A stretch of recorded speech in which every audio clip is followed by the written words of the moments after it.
सारकाछी की स्मृतियां 125 अंक। स्वामी सुहितानंद। स्वामी सुहितानंद जी महाराज रामकृष्ण मठ मिशन के उपाध्यक्ष है।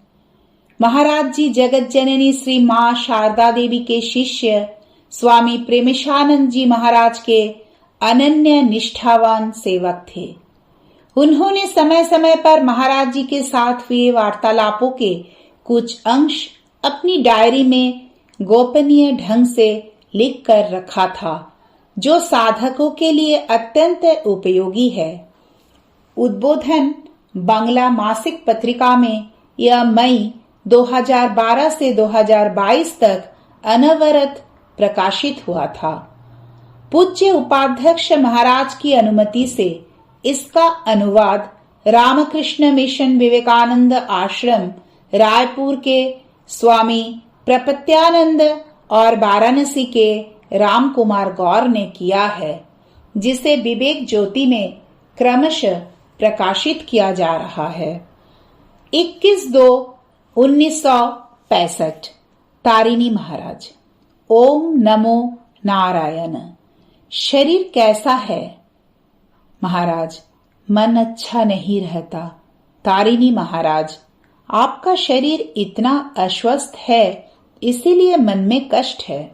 महाराज, हाँ, मन का कष्ट है, क्योंकि इन सबको कष्ट दे रहा हूँ।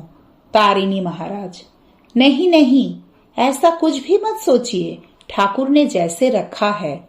महाराज, क्या करूं, दुख को रोक नहीं सकता हूँ।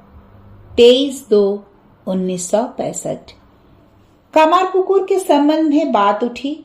वहां मानिक राजा के आम के बगीचे में कॉलेज और मंदिर में मूर्ति इत्यादि स्थापित हुई है। महाराज, मुझे ऐसा कमारपुकुर देखने का शौक नहीं है। इसके अलावा मैं कमारपुकुर में ही तो हूँ। कमारपुकुर आंखों के सामने जीवंत दिख रहा है। वही घर, वही तालाब, सब दिखाई पड़ रहा है। 25/2/1965। महाराज अपराह्न में वाराणसी सेवाश्रम के भीतर के मार्ग पर ऑपरेशन थिएटर के उत्तर दक्षिण की ओर टहल रहे हैं। सामने गेट के पास गाय दूही जा रही है। एक बछड़ा रंभाने लगा। महाराज, बछड़े के रंभाने की आवाज सुनते ही श्री मां का जीवन याद आ जाता है। मां बछड़े की रस्सी खोल देती थी। अपराह्न में लगभग 5:30 बजे होंगे। अस्पताल में रोगी देखने का समय समाप्त हो गया है। महिलाएं वापस घर जा रही है। कई महिलाओं की गोद में बच्चे हैं। महाराज, प्राय सभी बच्चे मां की गोद में सिर रखे रहते हैं, सोते हैं ना? सेवक, नहीं, एक निश्चिंतता का भाव रहता है। महाराज, गोपाल की मां का प्रसंग याद आता है। ठीक इसी तरह गोद में शिशु का सिर। देखो, शिवरात्रि आ रही है। उस दिन कुछ बेलपत्र इकट्ठा करके रखना। प्रथम प्रहर की पूजा हो जाने पर लवेश्वर शिव को अंजलि देकर कुछ भोजन ग्रहण कर लेना। यदि दिन के समय भी कुछ असुविधा लगे तो कुछ खा लेना। दिन भर काम करना पड़ेगा। सुनील आनंद में है। शिवरात्रि आते ही उन्होंने शिव विषयक भजन प्रारंभ कर दिया। इससे शिव का अच्छी तरह चिंतन हो जाता है। बहुत अच्छा लक्षण है। महाराज के बाल सखा जयशंकर चौधरी, जो उस समय साधु थे, उन्होंने पत्र भेजा है। थोड़े कट्टर स्वभाव के हैं। महाराज, हमें अच्छा ही लगता है। काशी में एक वृद्ध रामानुजी साधु के पास गया था। उन्होंने कहा, मेरे लक्ष्मी नारायण के अतिरिक्त कोई दूसरा मुक्तिदाता नहीं है। मैंने कहा, यह तो सच्ची बात है। हम लोग तो जानते हैं कि लक्ष्मी नारायण कहने का क्या अभिप्राय है। 28/2/1965। सेवक जिस खाट पर सोते हैं वह टूट गई है, इसलिए उसे ठीक करने हेतु महाराज चिंतित हो उठे हैं। किस समय से उसे ठीक किया जाए, उसके लिए अनेक लोगों से परामर्श करके अंततः सुनील महाराज से कहकर उन्होंने ठीक करा लिया। उसको कमरों में ले जाते समय महाराज बोले, जय रामकृष्ण कहकर उस खाट को घर में ले जाना। सेवक, ऋषिकेश में आप रात में कब भोजन करते थे? महाराज, रात 8 बजे दाल और रोटी खाता था। जिस दिन भिक्षाटन करता उस दिन सायंकाल ही गंगा तट पर बैठकर खा लेता। भिक्षाटन नहीं करने के दिनों में रात में लालटेन के ऊपर रखकर उसे गर्म कर लेता था।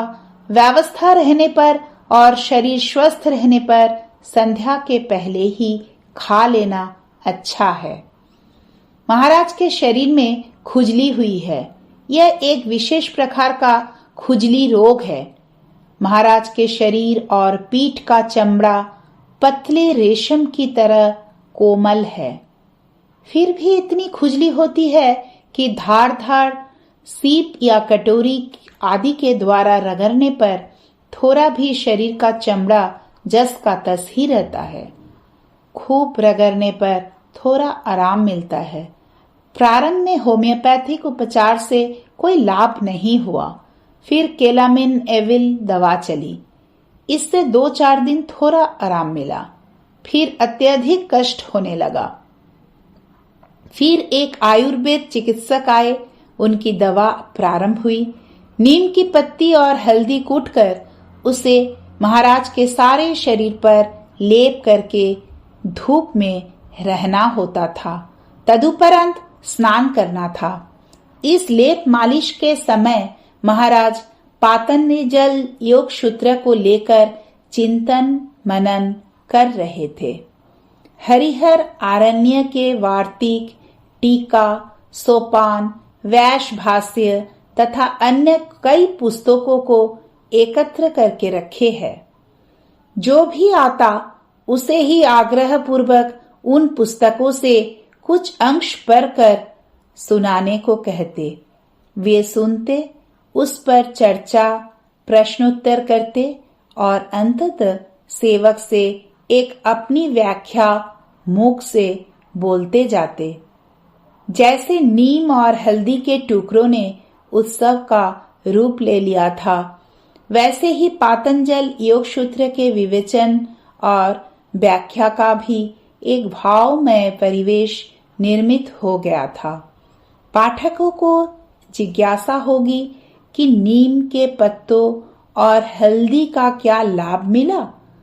कुछ भी लाभ नहीं हुआ, केवल परिश्रम ही हाथ लगा। एक दूसरे प्रसंग पर आते हैं। आशा है पाठकों को अच्छा लगेगा। सेवाश्रम में मोटे और नाटे कद के हमेशा स्फूर्तिमान रहने वाले आकर्षक और मजादार व्यक्तित्व के एक सन्यासी थे।